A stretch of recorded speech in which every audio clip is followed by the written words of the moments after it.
नमस्कार दोस्तों, मैं सीए मनोज गुप्ता स्वागत करता हूं आपका हमारे YouTube channel all about taxes पर। इनकम टैक्स के अंदर दो नए जो है अपडेट्स यहां पर आपके लिए हैं जो आपके साथ शेयर किए जाने हैं। उससे पहले अगर आप एक स्मार्ट अकाउंटेंट बनना चाहते हैं तो आप हमारे बी ए स्मार्ट अकाउंटेंट कोर्स को ज्वाइन कर सकते हैं, जिसके अंदर आपको जो है प्रैक्टिकली वर्कशॉप्स प्रोवाइड की जाती है regarding accounting, income tax, GST, TDS. साथ ही ईएसआई पीएफ का जो है आपको ओवरव्यू दिया जाएगा। Tally, word, Excel, PowerPoint के अंदर कैसे आप जो है practically as a accountant efficiently जो अपनी वर्किंग को परफॉर्म करेंगे। तो मात्र 2,500 रुपए की फीस है और इसके लिए आप कांटेक्ट कर सकते हैं 9350118496। तो चलिए आज के अगर मैं मेजर अपडेट्स की बात करूं इनकम टैक्स के रिगार्डिंग, तो जो सबसे बड़ा अपडेट्स यहां पर आता है आपके जो इनकम टैक्स फॉर्म्स हैं। जैसा कि आप सबको पता है अभी तक आईटीआर 1 से लेकर आईटीआर 4 तक के जो फॉर्म्स हैं वही रिलीज किए गए थे, लेकिन अब यहां पर आईटीआर 5 जो कि in case of a person other than individual, HUF, company and person filing form 7 जो है एप्लीकेबल होता है। That means in case of partnership form, AOP, BOI, artificial judicial person के केस में जो है आईटीआर 5 फाइल किया जाता है।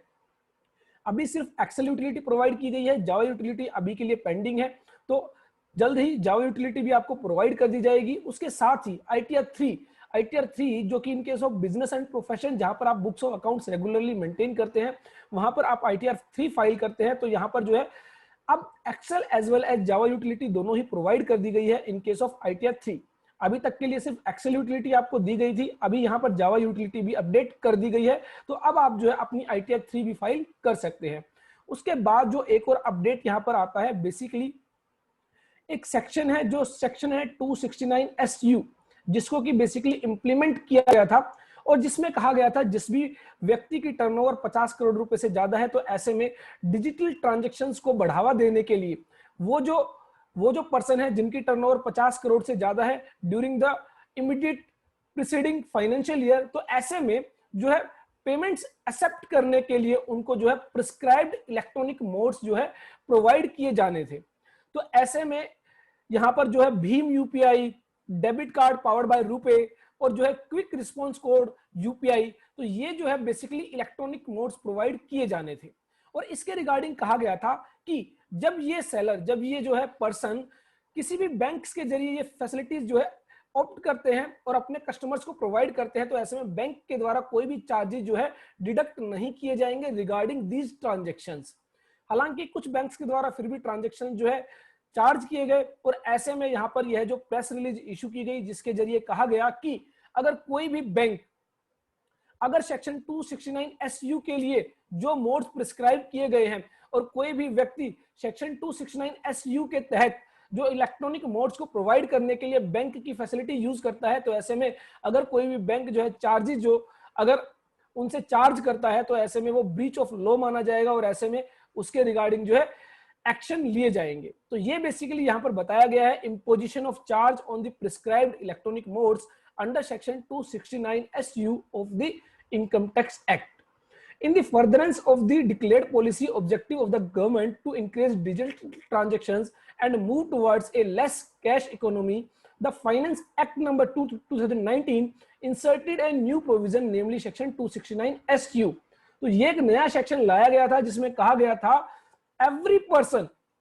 having a business turnover more than 50 crores during the immediate preceding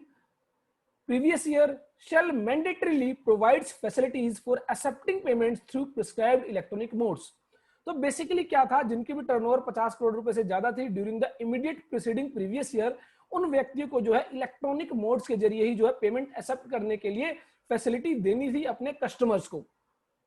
Further, a new provision, namely Section 10A, was also inserted in the Payment and Settlement System Act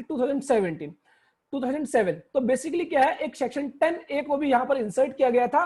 payment and settlement system act 2007 के अंदर, जिसमें कहा गया था कि जो भी banks है, जो भी सिस्टम प्रोवाइडर है, जो ये सिस्टम प्रोवाइड करेगा, तो ऐसे में वो कुछ भी चार्ज नहीं करेगा इसके लिए। which provides that no bank or system provider shall impose any charge on a payer making payment or a beneficiary receiving payment through electronic modes prescribed under section 269 SU of the Income Tax Act. Subsequently, via notification number dated 105/2019 dated 30 December 2019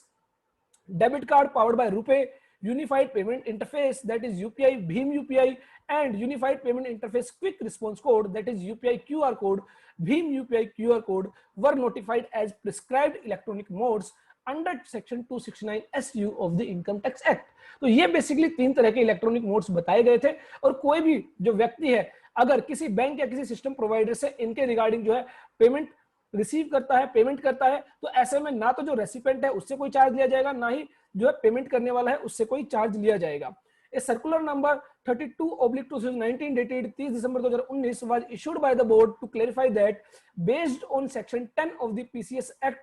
any charge including the merchant discount rate shall not be applicable on or after 1st of January 2020 on payment made through prescribed electronic modes. However, representation have been received that some banks are imposing and collecting charges on transactions carried out through UPI। तो कुछ bank जो है उस UPI के जरिए जो भी transactions की जा रही थी उसमें जो है अपने चार्जेस जो है चार्ज कर रहा था। A certain number of transactions are allowed free of charge beyond which every transaction bears a charge. Such practice on part of the banks is a breach of section 10A of the PSS Act as well as section 269 SU of the Income Tax Act। तो यहां पर कहा गया कि जो भी bank या service provider ऐसा कर रहा है वो बेसिकली ब्रीच ऑफ लॉ है और कानून का उल्लंघन कर रहा है और ऐसे में जो है such breach attracts penal provisions under section 271 DB of the Income Tax Act as well as section 26 of the PSS Act। तो दोनों ही कानूनों के अंतर्गत जो है उस पर जो है penal actions जो है दंडनीय जो कार्रवाई की जा सकती है। Banks are therefore advised to immediately refund the charges collected। तो जिन्होंने भी रिफंड जो चार्जेस कलेक्ट किए हैं उनको एडवाइस किया जाता है इमीडिएटली उनको रिफंड किया जाए इफ एनी ऑन और after 1st of January 2020 on transactions carried out using the electronic modes prescribed under section 269 SU of the Income Tax Act। तो जिसने भी इनकम टैक्स एक्ट के तहत जो है